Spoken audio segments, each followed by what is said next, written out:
Romanos 11. Pergunto, pois, terá Deus porventura rejeitado o seu povo? De modo nenhum, porque eu também sou israelita da descendência de Abraão, da tribo de Benjamim. Deus não rejeitou o seu povo, a quem de antemão conheceu.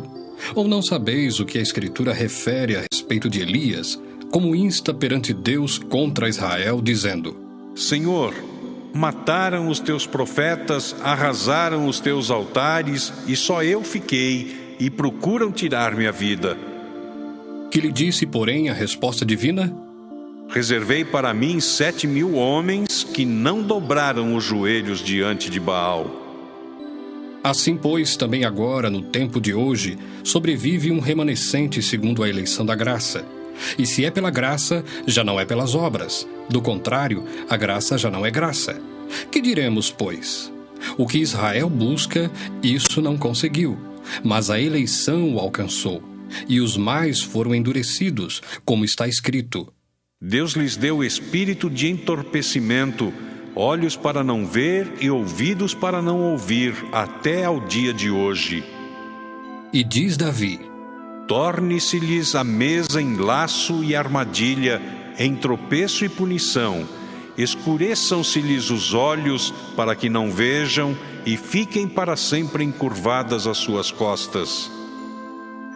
Pergunto, pois, porventura tropeçaram para que caíssem? De modo nenhum. Mas pela sua transgressão veio a salvação aos gentios, para pô-los em ciúmes. Ora, se a transgressão deles redundou em riqueza para o mundo, e o seu abatimento em riqueza para os gentios, quanto mais a sua plenitude. Dirijo-me a vós outros que sois gentios.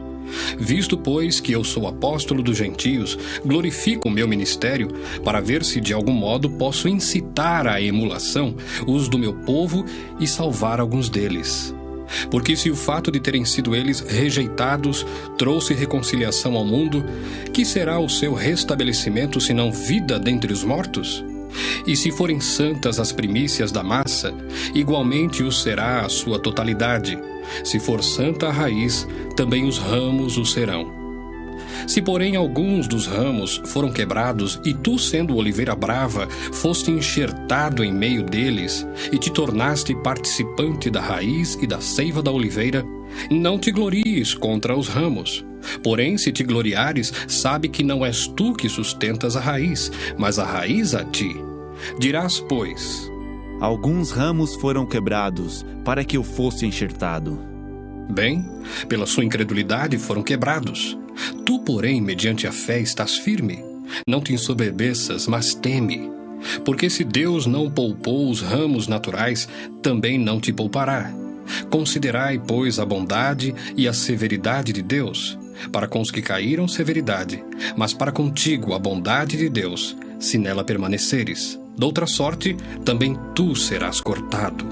Eles também, se não permanecerem na incredulidade, serão enxertados, pois Deus é poderoso para os enxertar de novo.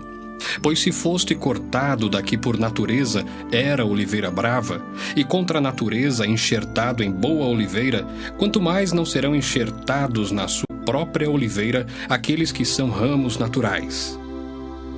Porque não quero, irmãos, que ignoreis este mistério, para que não sejais presumidos em vós mesmos, que veio o endurecimento em parte a Israel, até que haja entrado a plenitude dos gentios.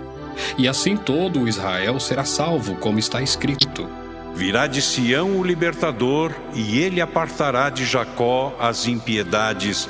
Esta é a minha aliança com eles, quando eu tirar os seus pecados. Quanto ao Evangelho, são eles inimigos por vossa causa. Quanto, porém, à eleição, amados por causa dos patriarcas. Porque os dons e a vocação de Deus são irrevogáveis. Porque assim como vós também outrora fostes desobedientes a Deus, mas agora alcançastes misericórdia à vista da desobediência deles, assim também estes agora foram desobedientes, para que igualmente eles alcancem misericórdia à vista da que vos foi concedida. Porque Deus a todos encerrou na desobediência, a fim de usar de misericórdia para com todos. Ó profundidade da riqueza, tanto da sabedoria como do conhecimento de Deus! Quão insondáveis são os seus juízos e quão inescrutáveis os seus caminhos! Quem, pois, conheceu a mente do Senhor? Ou quem foi o seu conselheiro? Ou quem primeiro deu a ele para que lhe venha a ser restituído? Porque dele e por meio dele e para ele são todas as coisas. A ele, pois, a glória eternamente. Amém.